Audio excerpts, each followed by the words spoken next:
ایک بڑی تحقیق اور ریسرچ ہوئی کہ ایجوکیشن اور کامیابی میں زیادہ رول کس کا ہے؟ کیا گریڈز کا ہے؟ کیا نمبر لینے کا ہے؟ میں ہرگز یہ نہیں کہوں گا کہ نمبر نہیں لینے، نمبر لینے ہیں۔ اوورآل آخر کار یہ ثابت ہوتا ہے کہ زندگی میں نمبروں کا رول کم ہے، عادتوں کا رول زیادہ ہے۔ لائف میں جو چیز پے بیک کرتی ہے وہ عادتیں ہیں۔ نمبر کہاں تک پے بیک کرتے ہیں؟ اگر میٹرک میں نمبر اچھے تو اچھے کالج میں چلے جاؤ گے، اگر کالج میں نمبر اچھے تو اچھی میڈیکل یونیورسٹی یا انجینئرنگ یونیورسٹی میں چلے جاؤ گے۔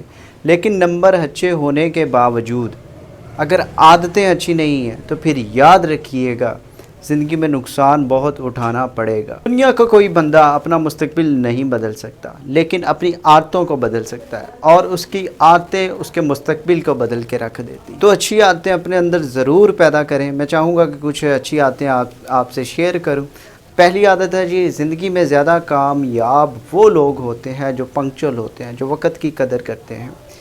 جو وقت کی قدر سکول لائف میں نہیں کرتے وہ زندگی میں بھی نہیں کر سکتے۔ ایک لمحے کے لیے سوچئے، اگر آپ وقت کی قدر نہیں کرتے، آپ کے گھر میں کوئی مہمان آتا ہے، اس کے ہاتھ میں کیک اٹھایا ہوتا ہے، وہ دروازے کو نوک کرتا ہے، آپ کہتے ہیں آئیں جی آئیں جی آئیں جی، آپ کیک پکڑیں اور زمین پہ رکھ کے اسے ٹھڈے مارنا شروع کر، وہ کہے گا کہ میرے تو تحفے کی قدر ہی نہیں کی گئی۔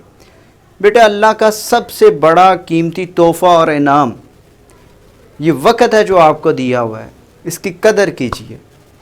ینگ ایج، اسٹوڈنٹ لائف، بیٹا یہ سونے جیسا وقت ہے۔ اگر آپ اس وقت میں محنت کر لیتے ہیں تو یہ محنتیں بعد میں بہت بڑا رزلٹ لے کر آتے ہیں۔ اگر کوئی بندہ یہ کہے کہ میں 35 یا 50 سال کی عمر میں کچھ کروں گا تو وہ گر جائے گا، نہیں کچھ کر۔ بڑے بڑے لوگ ایسے ہیں جو بڑے بڑے کمٹمنٹ کرتے ہیں کہ ہم یہ کر جائیں گے، بھائی وقت پہ نہیں کیا تو اب کیسے کرو گے؟ عادت بناؤ وقت کی قدر کرنی ہے۔ اور وقت کی قدر کیا ہے؟ جو وقت آپ کو ملا ہوا ہے اس وقت کو بہترین طریقے سے استعمال کرنا وقت کی قدر ہے۔ سب سے قیمتی چیز جیب کے پیسے نہیں ہیں، یہ وقت ہے جو اللہ نے آپ کو دیا ہوا ہے۔ تو دوسری عادت ہے جی، دوسری عادت ہے صاف ستھرا رہنے کی۔ اگر آپ نیٹ کلین رہتے ہیں، اگر آپ یونیفارم صاف ستھرا رکھتے ہیں، اگر آپ جہاں بیٹھتے ہیں اس جگہ کو صاف ستھرا رکھتے ہیں، آپ اٹھتے بیٹھتے کھاتے پیتے صفائی کا خیال رکھتے ہیں، صفائی جسے نصف ایمان کہا گیا ہے۔ ایک بندہ بہت ہی عبادت گزار ہے اور اس کے دل میں کینہ پایا جاتا ہے تو اس کا نصف ایمان مکمل نہیں ہے، کیونکہ اس کے دل میں کینہ پایا جاتا ہے۔ انتہائی عبادت گزار ہے اور روز قرآن مجید کو ختم کرتا ہے، لیکن اس کے دل میں نفرت پائی جاتی ہے، اس کی باتیں کسی نتیجے پر نہیں ہیں۔ اپنے باہر کی دنیا کو صاف ستھرا رکھنا ہے تو اپنے اندر کی دنیا کو بھی صاف ستھرا رکھنا ہے، پھر جا کے نصف ایمان مکمل ہوتا ہے۔ کہتے ہیں کہ رب دلوں میں رہتا ہے۔ حضور والا، اگر اندر کے بت نکلے ہوئے ہوں تو رب رہتا ہے۔ دل کے اندر اگر نفرت کے بت ہیں، اگر حسد اور کینہ کے بت ہیں، اگر بے چینی اور بے سکونی کے بت ہیں تو رب نے کہاں رہنا؟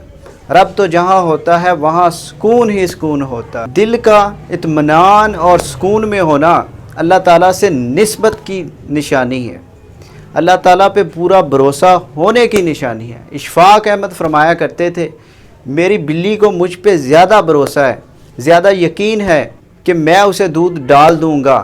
بندے کو اللہ پہ بھروسہ اور یقین ہی نہیں ہوتا کہ وہ رازق ہے رزق۔ اگر اندر سے صاف ستھرا رہنے کی عادت ہے تو نیند بہت سکون کی آتی ہے، اضطراب نہیں ہوتا۔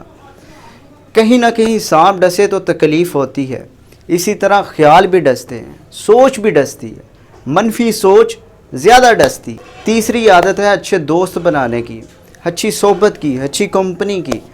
اگر آپ کے دوست اچھے ہیں، آپ کو صحبت اچھی ملتی ہے تو آپ اچھے ہیں، اور اگر آپ کے دوست برے ہیں تو صحبت بری ہے اور آپ بھی برے ہیں۔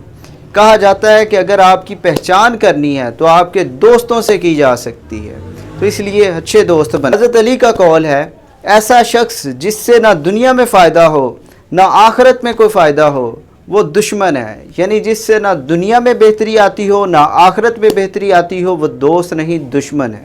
چوتھی عادت ہے گول سیٹ کریں، اپنے ٹارگٹ سیٹ کریں، اپنے ڈیز کے گول بنائیں، اپنے ویکس کے گول بنائیں، اپنے منتھ کے گول بنائیں، اپنے ہاف ایئر فل ایئر کے گول بنائیں، اپنی پوری لائف کے گول بنائیں۔ وہ سوچ سکتا ہے، مقصد وہ بنا سکتا ہے جس کا اللہ پہ بھروسہ مکمل ہے، انسان کو پلاننگ کی صفت اللہ تعالیٰ نے دی ہے، یہ انسانی کوئی ذہنی خلفشار نہیں۔ چونٹی بھی پلاننگ کرتی ہے، وہ بھی سیزن آؤٹ ہوتا ہے تو اس کے لیے دانے اکٹھے بھی کہتی ہے کہ اگلا مشکل وقت آنے والا، اس کے لیے مجھے تھوڑی سی تو پلاننگ کرنی ہے۔ یعنی بھروسہ مکمل ہے، اسٹریٹجی بھی تو ہونی چاہیے۔ ہمیں تو توکل بھی کیا سکھایا گیا کہ اونٹ کا ایک پاؤں باندھ کر پھر آپ توکل کر سکتے ہیں، یعنی اپنا کام پورا کرنے کے بعد آپ توکل کر سکتے ہیں۔ آپ پڑھیں ہی نہ، آپ کتابیں کھولیں ہی نہ اور یہ توکل کریں کہ اللہ میں ٹاپ کر جاؤں، کیسے کریں گے بھئی؟